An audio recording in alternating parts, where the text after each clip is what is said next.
believe we are now live. Yeah, we are. Stream. It does have a time lag. We are now live. Okay. Okay, yeah, perfect.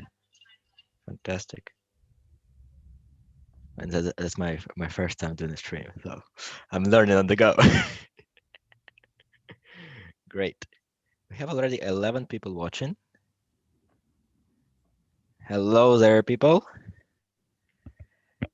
For those just joining, feel free to drop in chat where you are joining from, and also if it is your first Startup Grind event. And we will be starting in just about 2 minutes to give some time for others to join.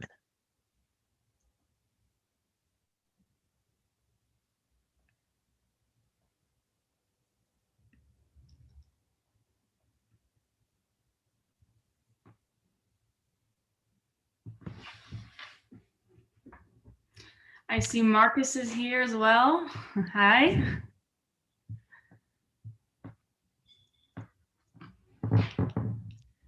So yeah, for those joining, drop in the chat where you're joining us from, and also if it is your first Startup Grind event.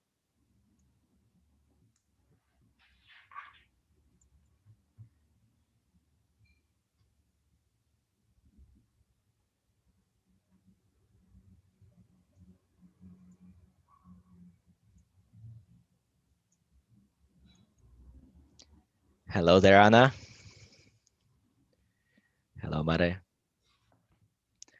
Anna and Mare are co-presidents in the E3 initiative.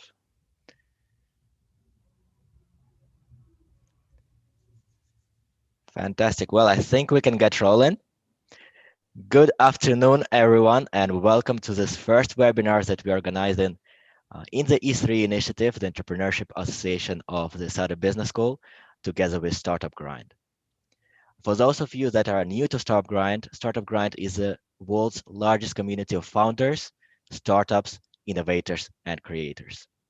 We have been founded in Silicon Valley in 2010, but now we are present in more than 600 cities in 125 countries. Our mission is to educate, inspire, and connect the next generation of entrepreneurs. The Startup Grind has 3 main values. The first one, help others before you help yourself. The second one, give and don't take. And the last one, make friends and not contacts. Today I'm joined by my amazing co-host, Charlene. Say hi. Hi, everyone. How are you guys? And Robert, co-founder and CEO of Breeze Technologies. How are you doing, Robert? Hello, everybody. I'm doing good, thanks. Fantastic, Robert. Well, let's start straight away. Give me an elevator pitch of who is Robert Heinecke. So, as you said, I'm the co-founder and CEO of Breeze Technologies. I founded the company 5 years ago, and basically my day-to-day operations there are running the sales and business development as well as the marketing and PR. So to say, I'm the spokesperson of the company. Next to that, I'm also active in a couple of other initiatives. I'm sitting on the sustainability panel for the European Young Leaders of Industry on the European Commission side, as well as being a scientific advisor to the Federal Association of Electric Mobility here in Germany. And I'm living in Hamburg, Germany, and I'm really excited to be here. Fantastic. Well, thank you so much for the introduction. To give everyone an idea of the structure of the event, we'll first go into detail about Robert's background and his experience before actually starting the company, Breeze Technologies. After that, he will explain how he started the company, the challenges that he encountered on the way. And finally, we'll finish with some insights about the industry and finally the Q&A where you all will be able to ask your questions. So first of all, Robert, has your dream always been to become an entrepreneur? I don't think so, honestly. I remember a time in primary school when I wanted to become a lawyer. So, but that apparently never happened. And then for a very long time, I actually wanted to become a software developer, a game engineer, particularly for a long time. I went on to study computer science then, and somehow I more or less ended up in this entrepreneurship role. So it definitely wasn't a plan from the beginning, but I'm very happy of where I ended up at. And what do you think that changed your perspective and made you change your route to becoming an entrepreneur? That's a good question. I think it was more or less the want to change something. So I mean, Breeze, we will come to that later, is about improving our world's air quality, and I experienced through my job and through my studies situations where there was really terrible smog around me, and I asked myself, why is nobody doing anything about these situations? And basically, I not only saw this as a problem, but I guess I also saw it as an opportunity. And because I like to fix things, you know, if I see a situation that I don't like, I try to find a solution for it. And I guess for smog and for air pollution, you have the opportunity of founding an NGO or doing something else. And I thought it would be great if we can somehow build a sustainable business on the shoulders of fixing this global problem. And yeah, so I guess it was more my kind of building, fixing attitude that brought me through the foundation of Breeze Technologies. And talking about this building and fixing attitude, you did finish a bachelor and both a master in computer science. Why did you choose that field, and how do you think that it helped you on your journey to becoming actually an entrepreneur? Well, I'm very interested in technology. I was very interested in technology back when I was finishing high school, and basically, I guess computer science back then was really the only option that I saw for myself. I knew that I wanted to do something with technology. I knew that I wanted to do something with computers, and I guess also because of my social background, I knew that I wanted to go to university. So I combined these things with each other, and it led me to studying computer science. And looking back now, I could probably have also done something like business informatics or any other related technology studies. But at least back then, for me, those other studies were not so very much on the radar yet. So I guess computer science was really the kind of vision that I had for myself already for a couple of years when I then studied and started university. And yeah, I guess it really helps me nowadays, even though I don't do any development anymore. I haven't done any development for a very long time, but you definitely pick up skills during your studies, also in self-studies and also through the kind of extracurricular things you do while studying computer science. You build your own apps, you develop your own software, and getting this understanding in the first place of how computer software works and what you actually need to do to tell a computer what to do. And then developing this understanding also how complex solving a certain problem or a certain issue is, that helps you also as a business person to, I guess, on the one side, understand where the economy is going in general. Because if you know computers are getting more powerful every year, we are getting better at recognizing the environment through camera and through other sensors. We are getting better at computing and calculating things. Then you also know that just basically every sector, even those where we today have very little automation, will get automated at some point. And having this mindset in the first place, and then also having an understanding of how much effort it is to solve a challenge, then helps you also to find the potential problems or the potential fields where you can develop your own things and start a company, for instance. And if we look back to all your experiences, what would you say is one of the most valuable experiences that you have had? It's a tough question. Yeah, that's really a tough question, but I think it's really, I guess it's just starting Breeze. I think that this is really the most valuable experience that I've made, and I say it again and again. If you don't know what to do, or if you already have a plan what to do with your life, anyway, start your own company, because you're going to learn so much in such a short time frame. No studies, no MBA, no other job can prepare you for that, or teach you the same kind of skills and mindsets as starting your own company. So this is something that I can just warmly recommend to anybody who is not 100% risk averse, of course, and who has a certain can-do mindset. Just pick a problem and start your company about it. So would you recommend still going first through that university experience, or maybe there is some alternate path, such as, for example, for those people interested in coding, for example, such as boot camps, and which are not necessarily traditional education? Would you say still go through them first, or just go straight into the game and start something of your own? You know, it's an interesting question, and my first thought that just came to my mind was I would still recommend to go to university and study something and then found your company afterwards. But then I was asking myself, why is that? And I guess what actually is more or less driving my answer here is that at university, I think university is not so much about studying that one field or that one topic that you're picking for your studies, but it's more about learning how to study and learning how to also do things more independent than in the traditional school system, at least how the school system is designed here in Germany, where it's very, very much not independent work. And for me, at least, universities definitely did a lot of character development in that sense, that I became more independent, that it was a period of my time where I started doing things on my own and developing my own little side projects.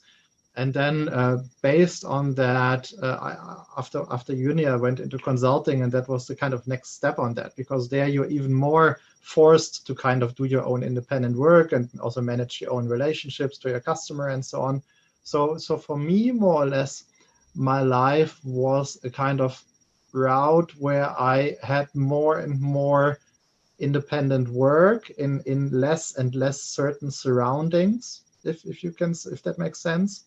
And I think then founding a startup and being the co-founder and CEO of a company was just the next step, because it's the kind of penultimate level of uncertainty and having to manage every aspect of your own surroundings. So I guess I would definitely still recommend doing at least something where you kind of pick up this independence and where you also work together with like-minded people.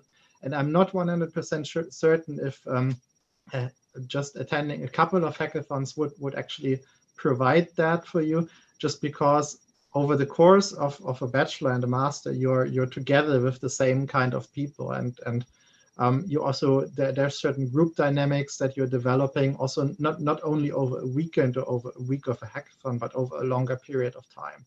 And I think that's also very, very helpful to kind of learn people skills. And I mean, as a founder, you also need to sell what you're doing, and I guess that's very helpful there. And so you mentioned that after university, you chose to do consultancy. And what did you learn there that has really helped you in your business today? Well, I guess the first thing that I would mention, that I already mentioned in our talks beforehand, as a consultant, I think that the general mindset is you first sell it and then you figure out how to do it. And so I guess that's something that's also very much the same for when you found a company, especially when you start a technology startup, that you develop this grand vision of how things are going to be. And if you then, if you're reliant on wanting to have your first customers or partner pretty much from the start, then you can't really go out and go to a big stock listed company and tell them, hey, we are planning to develop this and we will have it ready in 5 years. Would you want to partner with us? Because then they're going to tell you, yeah, come back in 5 years and then we can think about it. But if you if you actually then kind of sell the vision as you have it as a finished product, and this is something that I guess as a consultant you also kind of do with the work that you do there, then then the chances of having the successful introduction to the corporate are much more likely. So you go to a corporate and you tell them, hey, I don't have only this great idea of how to solve your problem, but I have actually solved it for you. Do you want to purchase it? And then if they say yes, then you still have probably 2-3 months, depending on their procurement process, and you can probably even extend the timeline still longer of actually being able to then implement what you have promised them. And of course, it's a lot of uncertainty that you're dealing with, but your business is much more likely to be successful, especially in the first year or in the first 2 years, if you kind of always promise what you are going to have in 6 to 12 months and not what you just have right now. That makes a lot of sense. Okay, let's talk about actually Breeze Technologies, and you already mentioned that it arose from a problem that you're looking for a solution. A lot of startups, and I think that a lot of failures in startups come from first finding the solution, then trying to find a problem. I believe there is much more success rate if you first do the problem and then go into the solution, which means that you'll directly have at least a partial product market fit. So tell us about how did you start Breeze, and especially how did you manage to bootstrap Breeze Technologies? Because a very interesting aspect of your company is that it never received external investment. Yeah. So during my work as a consultant, I traveled a bit. I not only did it in Germany, but I also worked in Brazil for some time, and then also worked in Istanbul in Turkey. And it was in Istanbul. I was living there back in winter 2014 when I really experienced what it means to live in heavy urban smog.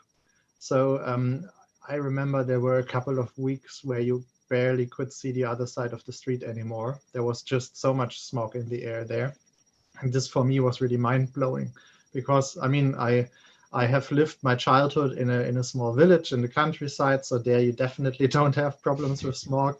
And then I lived in Leipzig and in Hamburg for some time, and they're also not the most polluted cities in Germany, at least. So you definitely nearly never have any visible smog there. And it was just mind-blowing for me to see how big this problem can be. And I dug a bit into the topic further because, of course, seeing this outside gets you interested in what's going on. And what I found was just a couple of data sets from a handful of monitoring sites in Istanbul where they could actually reliably tell you what's the situation looking like. And when you're working as a consultant, you're more used of making decisions based on large data sets, right? You try to first get an understanding of what the situation looks like, so you get all the data that you can get, and then based on that, you kind of derive some decision-making metrics. And having data available from 5 or 6 locations in Istanbul and then having hourly data sets available, it just didn't make any sense for me because I thought that we're living in an age where my computer, where my smartphone is more powerful than the spaceship that landed on the moon. And you can only tell me of 5 spots in Istanbul how the situation looks like in regards to air quality. And I think this just didn't, I couldn't let it go. And when coming back to Germany then and talking to a colleague of mine, Sasha, who's now our CTO and my co-founder, we both said the Internet of Things and AI and so on, they have come such a long way. It must be possible somehow to, why is nobody doing this? Why don't we have more data available? And this was basically the inception point then for Breeze Technologies. And I thought, or we said, let's try to revolutionize the way of how we think about air quality in our cities and how we think about air quality in general. And then while working on this problem and having started this kind of first draft of a company, of course, we were not experts on air quality. And I'm still probably only calling me a half expert on air quality nowadays after working on the topic 5.5 years. And but you learn so much about such a scientific topic in such a short time frame.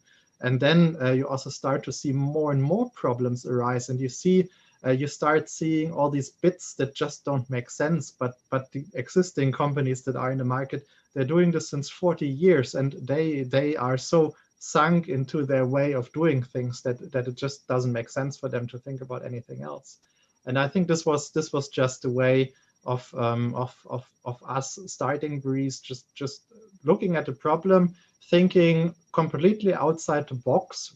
How would we potentially solve this? And then trying to build that in technology. And exactly, you mentioned that we bootstrapped the company, and we're still bootstrapping the company. I think it has pros and cons, but from what I experience, and also from my talks with other founders, of course, I think the pros outweigh the cons, at least from my perspective. So I mean, one of the cons is that you definitely need to start selling very early in your product development stage. And we started Breeze Technologies in February 2015. We luckily had a small EU grant that we started with. So we actually applied to one of these many accelerator programs that are out there with the idea of doing something about air quality, and we got accepted. And we got a 50,000 euro grant back then, which was a lot of money. Back then, at least for a starting company, you can basically cover your operating costs for a year. And basically, we used this to kind of develop a so-called MVP, a minimum viable product. And then we went out and sold it. And I already started selling the MVP idea when we hadn't wrote a single line of code. So I call it, I read that somewhere in an article, I call it maximizing your Lux surface area. So we basically went out to every event, to every conference, to every, to basically any kind of opportunity that presented itself to us, and tried to just tell people about what we were trying to achieve. And then after starting the company in February 2015, we had our first paying customer in June 2015, which is, I think, exceptional for a hardware company. So you have to develop hardware from scratch. This is very hard. And then also for a deep tech company. So you're dealing with a scientific topic, and it's hard to actually first get a grasp and get to a working state of technology. And so we tried to go from there. So just selling to customers, winning partners, pilot projects, accelerators, public funding, and somehow getting through this road to a fully commercialized product. And today we're at a point where our operating revenue, so the regular sales that we're doing of our finished products, are actually covering the costs for the company, and also allow us to do further investment into development. And I think that's a good place to be to continue our journey. That's amazing. So talking about that first sale, how did you manage to make it, considering that you didn't have any software written for what you were developing? Yeah, so I think it helps to have something tangible. So even if you don't have any software yet, you can, if it's a smartphone app that you develop, just design like a couple of mock-up screenshots in Photoshop or any other of these tools, and show it to the people at the conferences to say, hey, this is our app. You don't need to show it workingly. You can just show them a screenshot, and don't say that it's a screenshot, right? You can say this is our app, and then their mind starts working, and they start thinking, how can I use it? So exactly I think this telling your story and kind of promising always what you are going to have in 6 months. This is also always about telling things, but also not telling everything, right? It's always, you don't have to lie. You don't have to say, this is super amazing, we have a working solution that's been certified by third parties.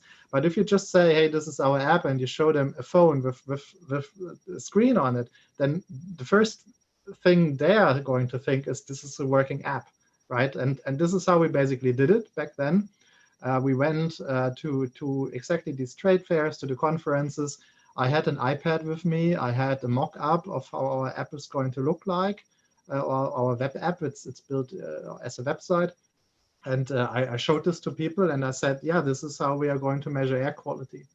And then I also had a little mock-up hardware piece with me. It wasn't a functioning sensor, but it looked like it was functioning. and I could say, hey, this is how it looks like. And if you have it tangible and if it looks like a working product, then it's easier to sell than just an idea. And the first customer was actually the CEO of a medium-sized company. So I think it also helps to find people who want to pay it forward, so to say, because he also started his company 20 years ago. And back then he was probably also relying on support of others. And I guess, I didn't ask him, but I guess now in retrospective, he was also thinking about, hey, this is a founder, like it's a cool idea. I want to support them. It's not that much money for me as a company with a turnover of probably a couple of €100,000 back then. So let's just have it and pilot it at our office. And so this was the first paying customer for us, and this was a huge success for our team. And it also really pushed us as a team forward. So I guess it's also about finding these kind of supporters that want to see your idea move forward. And so you said your co-founder is Sasha. Exactly. How did you meet her? How did you get into working together to think of this idea? Yeah, funny enough that you say her, because in Germany, Sasha is actually a male name. Oh, it's male. Oh, okay, that's funny. Yeah, but no, we actually met in the consultancy beforehand. He was one of my colleagues. He started at the same time there as me. He also started out as a working student, same as me, and then later became a consultant there full time. And basically, we worked together on a couple of projects internally at our company, for instance, to Workplace of the Future and similar things. So we always had this kind of working relationship before. And I mean, if you're spending so much time together in an office and you think you're smart guys, then of course it's somehow close the thought that, hey, let's start a business together. And yeah, I think it was more or less than the chemistry that we had and the kind of thought, okay, the other person is good in what they do. So then we kind of took it from there. So a lot of times they say that starting the company with your friends is not the best idea, but also you wouldn't want to start a company with a complete stranger. So what do you think is the right balance between really knowing that person, being friend of that person, and also having that kind of space in between? Take a colleague that you like, right? So I mean that was the situation for me. You have worked before together, you know how the other person works, you know that they do good work, and I think this really helps. If you found a company with a friend or with also with a complete stranger, then you always have this risk of not knowing whether they actually deliver good working results or whether your working styles somehow also match together. So either start a company with a colleague or like a study mate or something, somebody that you have done projects with before and where you have worked together and where you know that you work together well. And do you think you would have been able to do it by yourself? Probably not, no. So I guess, no, it's always this discussion about, I think your co-founders are the people without whom you can't start a company with, and without whom you can't get to a point where you actually have a product or something in the market. And I definitely couldn't have done it without Sasha. Also, I mean, starting a company alone is probably also not such a good idea. I think either you have to have the capital in the first place to hire some people then to build the product together with you already from the start. We bootstrapped, so we didn't have that capital, obviously. Or you need to have the team, the resources, the commitment to kind of build this product or the MVP on a very limited budget or very limited resources, and then see how it flies and take it from there. And we went with this route. And when starting a hardware IoT company, especially in the deep tech space, what are the most important things that an entrepreneur should have in mind? Everything takes 6 to 12 months longer than you think. Even nowadays, when we are talking about new hardware versions and generations, we still make the same, no, not the same mistakes, but similar mistakes that we think, oh yeah, this is such a small feature, we will get it done in 1, 2, 3 months, and then it takes a year. So it's I always say hardware is hard, and if I could go back in time and talk to myself, I would probably tell myself, yeah, don't try to sell to government and don't try to do a hardware product, because both are probably the hardest things you can do. We are doing it anyways, and of course now it's also a high market entry barriers for other new startups that could potentially enter our space. But it makes, especially as a first-time founder, it makes your life so much more hard than anything else that you could do. If you build software, if you have a tool that you sell to consumers or in B2B, then your life is much easier than in hardware and in governmental relations. Is it worth it going into that hardware space still? Because then the entry barriers, right? It's harder to get in, but then once you are in, it's much harder that the competitors will get you. I think it's depending really on the problem that you're trying to solve. I think we couldn't have done the air quality problem without doing the hardware. But of course, there's a lot of different other problems that you can totally solve without building your own hardware product. Yeah. And currently, who are the main people you're selling to? So Breeze, we now have 3 lines of business. So the first one that we then originally started out with is indoor air quality. We work with facility managers of larger corporates, such as Deutsche Telekom or SAP. And it's basically about improving employee health and productivity. But this indoor air quality space is currently living through a kind of revival or renaissance because of Corona. So now people are coming back to the workplace and everybody is looking at air quality as one of the indicators of minimizing coronavirus spread risk. So we are actually now, or we have built our own features of coronavirus spread risk detection, and we are now working with space and facility managers to deal with that topic. So that's now a very, very swiftly growing market again for us.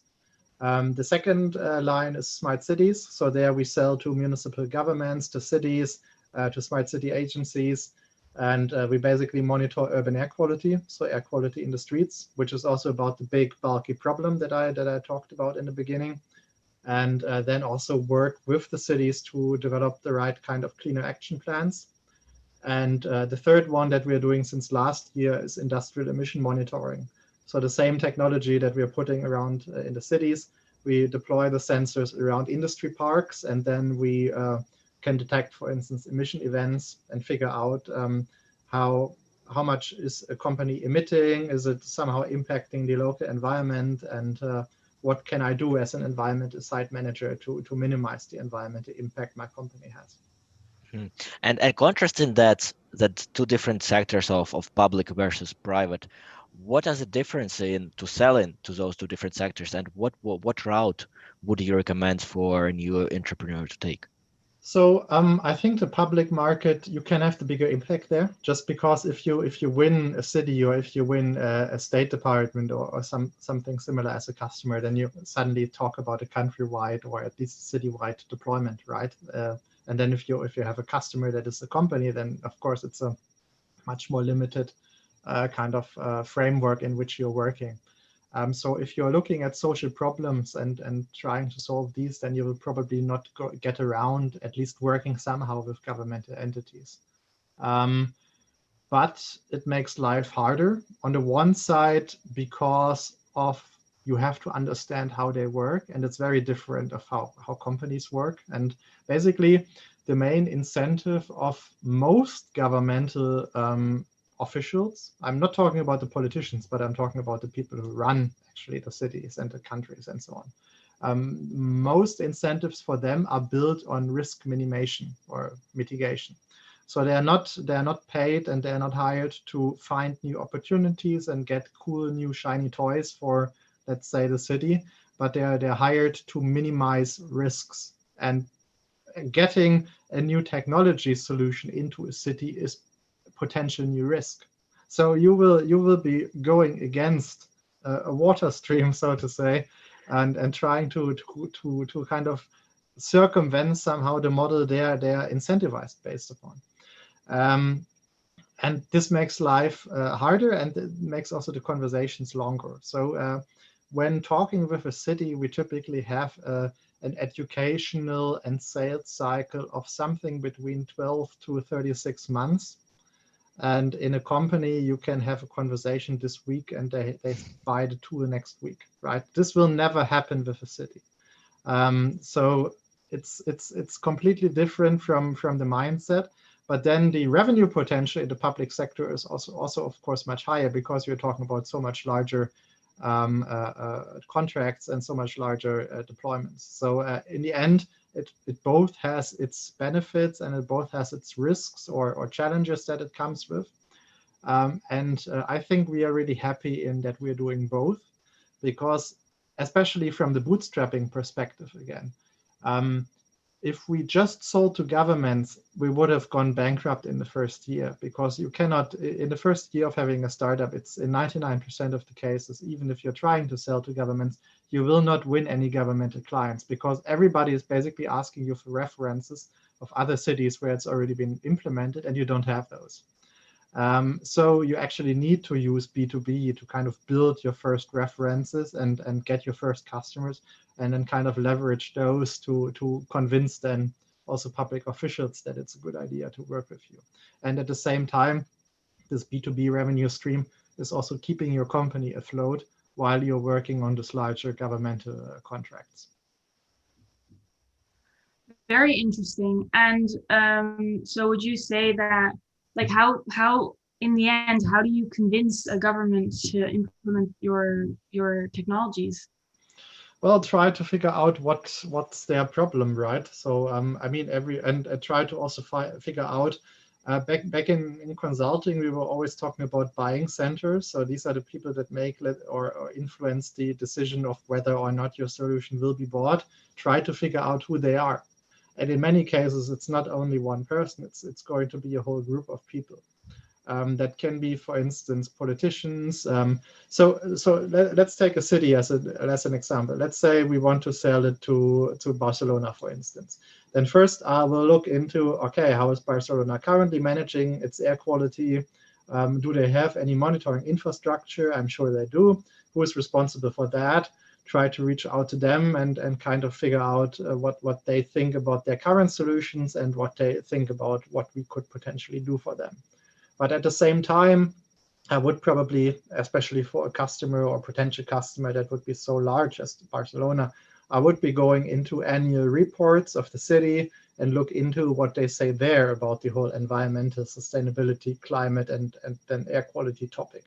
I would also look into what the political parties are saying about the environment and what they are saying about air quality. Do any of the parties have air quality as a kind of main topic that they want to deal with? Are any of these representatives currently elected as officials in Barcelona? And then also try to reach out to them and pitch your solution to them. And in the end, ideally, you have this kind of hub of different people that maybe know each other, maybe don't know each other, but that all are working kind of internally as a champion for what you propose to them. And then once you have that, then also, of course, you need to understand how can a city such as Barcelona actually buy your solution? Can they just basically contract you? Do they need to do a public tender? How is the tender process going to look like? Can you somehow help them to write the tender so that you can, of course, also influence it a bit, that your solution fits really well on it? And so you're dealing with a couple more things like tenders that you usually don't deal with when you're talking about the B2B space. And it's really a full-time job. So ideally, you have somebody that just works with these kind of governmental entities and deals with that. Currently, we don't, so it's also my responsibility.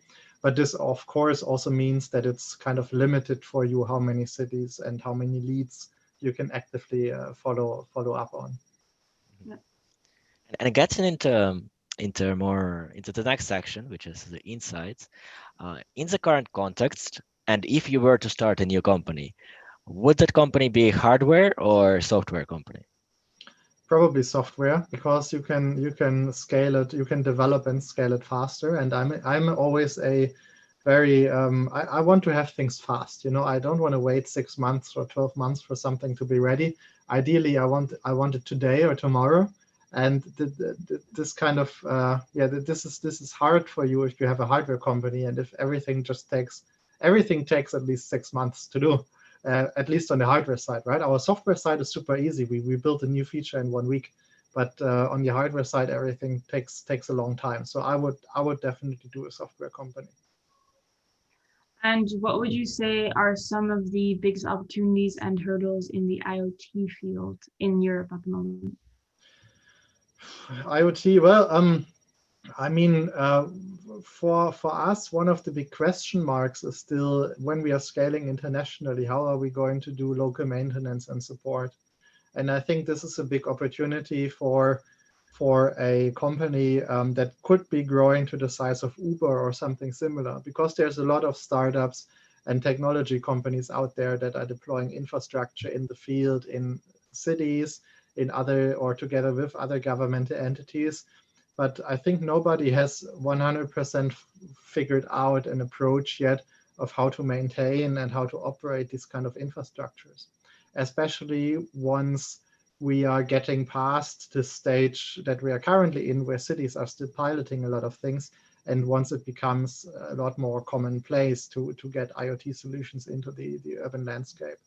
So if you can somehow start a company that takes care of that, and that we as Breeze could, for instance, work with and contract and say, hey, we have now project one in Barcelona. I need you to take care of sensor deployment, installation, maintenance there.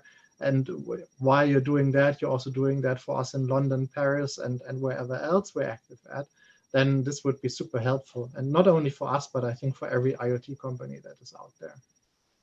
Well, we have a business opportunity right there as other entrepreneurs. Talking about other ideas that you have about new businesses, could you share some of them with our audience as well? Yeah, so I mean, before the whole coronavirus situation started, I was actually thinking of potential opportunity in the wine market, because I did a little vacation last year where I did a kind of road trip through Germany. And I did that together with my girlfriend, and we basically wanted to do a couple of wine tastings while doing this road trip. And it was next to impossible of finding wine tastings at vineyards and actually booking them. For most of these, you need to be in the region and you need to know what are the vineyards. You either need to go to every website separately, or you need to call them up even and ask them, hey, do you have any wine tastings that we could try your wine, and then potentially buy that after that. And to have a kind of hub or a portal where you can aggregate all this information from all these different vineyards and then like do a central platform for wine tasting, this would be really, really a great idea, I think. So I think this whole experience landscape around wine is still a pretty much untapped market. And then one other thing that I think nobody still has figured out 100% is productivity apps. And I know there's a lot of companies active in the market. So of course you're fighting against a lot of big players, also Microsoft and so on, of course. But email for me is still an unsolved problem. I don't know any email client that is built for people that get 500 emails per day. And I really need that email client. Calendar is still an unsolved problem. I sometimes have 3 events in my calendar at the same time, and I want to have 2 of them as maybe. But they're not group events, but they're like events that I have put there myself, but I can't do that. There is some hacks around that with Google Calendar if you invite yourself to an event and then delete the invitation again. But this is of course not the way of how to do that proactively. And then also to-do apps and anything else that has to do with busy people that just want to manage their daily, so to say, bread and butter work. I think there's a lot of opportunity there. And I would just say, if you start a company in that space, get 20, 30 CEOs from medium and large companies, ask them how they deal with email, ask them, and with the rest of their productivity work, ask them what their problems are, and then build clients for that based on their feedback. I think this would be a product that would be flying from day one. And every time a new email client, for instance, comes out, there's thousands of people that sign up for these newsletters and buy that as soon as it comes out. So I think it definitely shows that this is still a very unsolved problem. I mean, that's so interesting because this is like one of those industries, so to say, sectors that have been so established and like with so many new technologies, but still so many of them don't solve the core issues that we are experiencing, especially now with all the digital communication. Yeah, Search. exactly. And now this whole remote work situation is putting the cherry on the top, because basically, I mean, for instance, now for a lot of these online meetings, you want to prepare in advance, but the ideal way of preparing in advance for an event would be in your calendar. Why can't I put an agenda for every event where I put a couple of notes that I prepare with in advance, but I can't do that. So yeah, I think this whole productivity space situation will just be growing as crazy in the future. And I think we are seeing it now with the stocks of Zoom and the other technology companies that are active in the field. They are growing 100, 200% in 1 year. I think this is definitely not the end there. Well, there you have it. 3 amazing business ideas. Entrepreneurs in the audience, take it away. We'll now go into the Q&A section. Unfortunately, I will have to leave now. University life, I have a class. This was absolutely an amazing conversation. Thank you so much, Robert, for being with us today. It was definitely insightful. And for the audience, I see that we already have some questions in the chat. Please feel free to drop even more in there, and Charlene will now take this away. Thank you so much. Thank you, Martin. Thank you, Martin.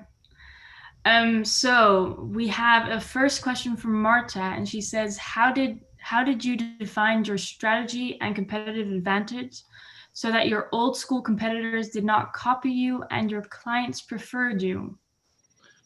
That's a good question. I cannot tell you how we did that. I think it was more or less it came to us, so to say. So it was more of an organically growing process. I guess you try to solve the problem somehow in the first place, and then I think the kind of USP that you have will come out in the end. And of course, as a startup, when you're competing against corporates and established players that have been in the industry for 20, 30, 40 years, then the very first advantage, even if you haven't built anything yet, will be always speed, agility, also willingness to adapt to customer feedback. And these big players, they don't have that anymore. They just most of them lack the connection to the market, to their actual customers. And this is one of your core strengths as a startup. And yeah, otherwise, just try to build a low tech, as swift solution as possible, and then just wait and see how your customers are doing with that, and what they think about it. And your customers will tell you what your USP is then afterwards. I still, when I'm in customer calls, I still learn new things that are our USP that I would have thought are such glaringly obvious things that you would need to do when you're active as an air quality company. Like, for instance, just 2 weeks ago, one of our customers told us, yeah, we picked you because you were the only ones who are actually actively monitoring that the sensors are still working and that they're sending data, and that everything works fine and that the data quality is good. And I thought, this is crazy. Is nobody else in the space doing this? Why are they not doing it? And so your customers are going to tell you what's great about you. Oh wow, that's so interesting that other companies aren't doing the same as you. Yeah, you would think that they would take the opportunity to maybe even copy some of your things, but no. Well, of course they do. Yeah. So we definitely see a lot of copycats. Sorry, the second part of the question was about the larger corporates and copying things. I don't think you need to be afraid, especially if you build, as long as you're not directly competing with the likes of Google and Microsoft, you don't have to be afraid, honestly, of corporates copying you, especially on the software side. We are in good conversations with a lot of our corporate competitors since we started the company, basically. So back in 2015, we already started having conversations with some of the players in the market. And these are big companies like, so on the corporate side, we're competing with things like Horiba, MLU, Dräger, Linde, Praxair, and so on. So these are very well-established corporates with billion-dollar annual balance sheets. And they are trying now since 5 years to build something as we have, and they're failing. And honestly, we are talking with their research managers, and they're telling us, yeah, it will take them another 5 years to have a prototype software working, just because their development teams are not working with the same speed as you do in a startup. So also for a corporate, it makes a lot more sense of not trying to copy you, but rather trying to work with you. And if you can somehow make that attractive to them that they work with you, then they definitely will. Very interesting. Very interesting. From Oren, we have a question about the MVP product. And he asked you to explain more about the prototyping and especially the manufacturing process. You can elaborate on that. Yeah, so I mean, our very first MVP was actually an acrylic glass box that we glued together ourselves, where we put in I think like an ESP8266, so one of these cheap microchips that you can get from China, and then just soldered on a couple of sensors to detect different parameters. And then basically build a small dashboard in software where we showed the current data and where you had a graph with historic data. And this was kind of our first MVP. We hadn't 100% verified yet how well the sensors that we soldered on there, or the sensing elements, actually work. We hadn't tested so much. We just like put it there and let it do its thing. But this was already valuable enough from a kind of MVP product perspective that we had it deployed at that first paying customer. And they were happy with the results. If not for, let's say, the air quality index as we calculated it then based on the sensor readings, at least we delivered them also kind of curves for how temperature and humidity went in their office. And this was very insightful for them, because they could then also look at, are they heating enough, or are they not heating in the right moments of the day? And basically, from a manufacturing perspective, it was very straightforward. We just bought some acrylic glass panes. There's some very cheap online shops where you can have them already cut to what kind of measurements you want them to be in. We glued them together, as I said, and then just put the stuff inside. It doesn't need to be pretty. I always say, if you're not ashamed of the first product or the first prototype that you're shipping to a customer, then you're not doing it early enough. Because you really need that early feedback also to inform your product development. So really try to ship an as bare bone as possible solution to your customer, and just see what they are doing with it, and then build on top of that.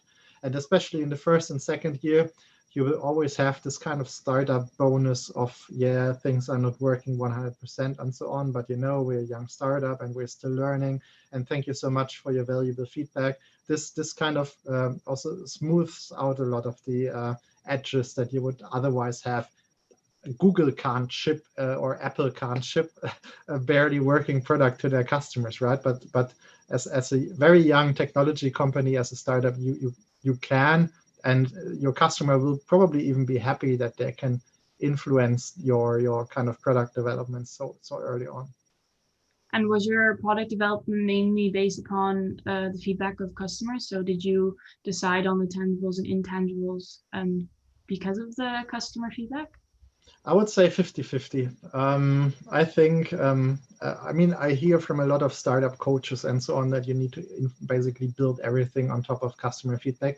But honestly, in some cases, customers just don't know what they want. And sometimes you need to be smarter than them, and then kind of develop the overall goal or the overall direction of where you want to go to. And then I think they will still see the kind of right way then with the solution that they're coming with. I think it's not so much you shouldn't ask a customer of what they want, but rather you should try to see what problems they have and how they're working with solutions today. But because based on that kind of insights, you can probably build a better solution or a better product than anything they could come up with themselves if you just ask them what they want. Because then they're not going to tell you everything. They are going to have this kind of construct in their mind, and they are going to develop their own idea, but it might then not work for every customer group that you're thinking of. Very interesting. We have another question. It's about, what do you think about the 5G in relation to the deep tech lot companies? Yeah. So in relation to the deep tech companies, what do you think about the 5G, and what benefits does it bring?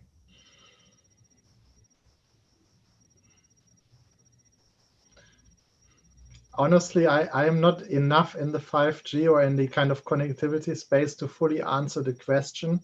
From a business perspective, honestly, I haven't seen any benefits yet for 5G. I think it's a bit faster than 4G or 4G plus or whatever else we have currently. I think the battery consumption is maybe a bit less from what I remember I heard, but the main reason why we are now dealing with 5G internally at Breeze is that customers start to demand it. And I mean, I said earlier, sometimes you need to be smarter than the customer, but unfortunately, connectivity in IoT is one of these things where your customer will define their requirements, and then you're either fitting to that or not. Because around this whole connectivity space, there's a lot of interest from different kind of sectors and groups. For instance, to give you an example, in the German and Austrian and also Swiss region, I think utility companies, city utility companies, they're pushing LoRa a lot because they see a future business model in LoRa. And I guess nowadays also in 5G campus licenses, by the way. So they want to sell a LoRa network or then a 5G network to the city, and then the city can run all their smart city stuff on that infrastructure, and the utility company gets paid for that. So this is more a requirement than from a business perspective that they wanted, and this is why when they want then to buy air quality sensors, they would probably tell you, yeah, we want 5G sensors or we want LoRa sensors, depending on what kind of strategy they went with. Other than that, I honestly can't tell you what else it means for deep tech companies. I guess you can also do some positioning and so on with that, but that's outside my kind of frame of expertise. Okay, thank you so much. I think everyone has asked questions. If anyone has any more questions, post them now, and then Robert can still answer them. And otherwise, I don't think anything's appearing. I'll wait a few more seconds. No, otherwise, thank you so much, Robert. We have another question. Oh, okay, we're on. Do you believe in the future that you could sell to customers rather than more organizations? I guess the question is regarding consumers, right? So yeah. Like end consumers that would get our sensors. So that was definitely a consideration actually in the beginning when we started Breeze. So I mean, we said we want to deal with air quality and we want to solve the problem. But then, of course, you first have to question, okay, how are you going to deal with that? Are you going to be an NGO or a for-profit company? We went with the for-profit company because we thought the impact potential is higher if we actually build a self-sustaining business model around this. And then the other question was, okay, who is going to be the person who pays for it? And in the B2C area, there's a lot of air quality companies already.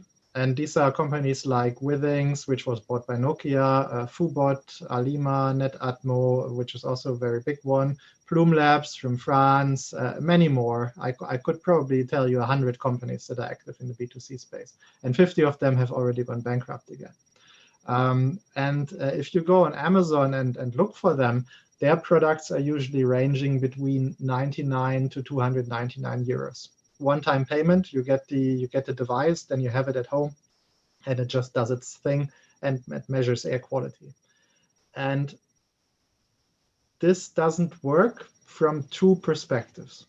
The one thing is that from a technological perspective, the sensing elements that you use to monitor air quality with, and the different parameters of air quality, like for instance, ozone we measure, or nitrogen dioxide and so on, those are often electrochemical or metal oxide sensors.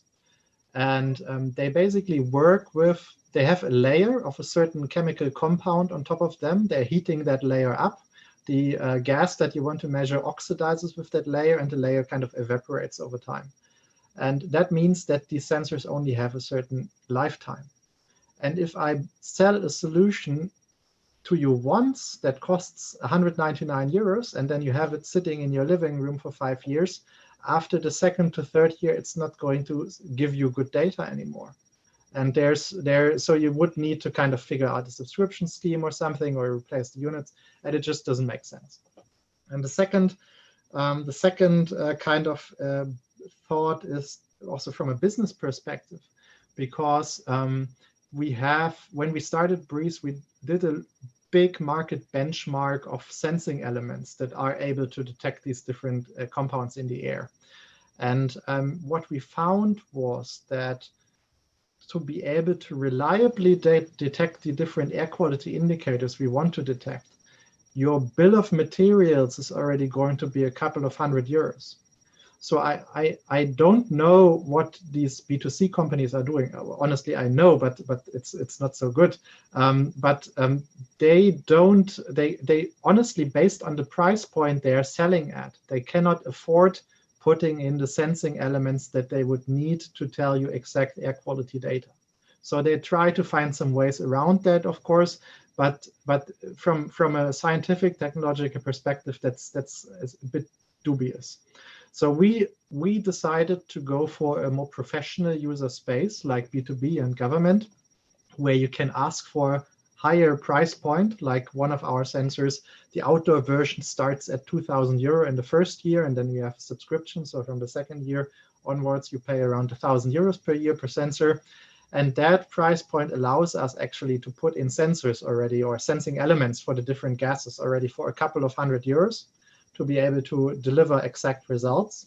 And then also to take care of what I said earlier, like looking into the data, managing data quality, managing sensor health, and making sure that our devices work, and then also replacing them every 2 to 3 years or so once the sensor elements start failing, to be able to actually deliver scientifically accurate data. And so I think from that perspective, as a founder, you also always need to ask yourself, okay, how can I actually build a technology that also works from a kind of scientific / validity perspective? What we now do, and there we're coming into the consumer space, we run a global citizen platform, and I warmly invite you to check that out. It's currently only in German, but we are going to release it in English soon, and currently you can already use Google Translate. That's at map.breeztechnologies.de. And there we provide air quality data to the public for free. And if you put in an address where we don't have any air quality sensor, or where we don't have access to a monitoring station close by, then there's a little pop-up that tells you, hey, don't you want to register as a sensor host? And then you can sign up there, and you can potentially become a host of one of our sensors. And then at the same time, we go out to corporates or to cities and ask them, hey, we have a lot of people in this district of Barcelona, or hey, we have a lot of city in, I don't know, Sri Lanka, that are interested in getting air quality data from where they live, where there's no monitoring station nearby. And then we also have better talking point with those government officials, for instance. And so that's the way of how we are dealing currently with consumers. And of course, we want to extend that in the future, that we are starting to also find local champions, and that we work with the people locally to also work on cleaner action plans and so on. But for this, we still need to grow a little bit more, so that we actually also have the resources. Because As a B2B company, it's easier a bit in regards to community management. You have one client that pays you 50,000, 100,000, 200,000 euros, and you manage mostly 1, 2, 3 contacts there. So that's handleable for one person. But if you start selling to B2C, then everybody pays you, let's say 50 euros, 100 euros, and you have thousands of clients. So it's also much more work of dealing with all their concerns and questions and support and so on. So in that space, B2C is a bit harder also than B2B. Otherwise, B2B sales is also harder than B2B because it's not so marketing dependent and more sales dependent. But I think this is a discussion for another day. Thank you so much, Robert. Thank you again. And last but not least, Breeze Technologies has open internships. So if any of you are interested, feel free to go to breezetechnology.de/career. And there will be a lot of information about it, I assume. So thank you, Robert, once again. Thank you for listening. Thank you for your great questions. And have a nice evening. Thank you. Thank you for having me. Have a nice evening. Thank you. Thank you, everyone. Bye. Thank you.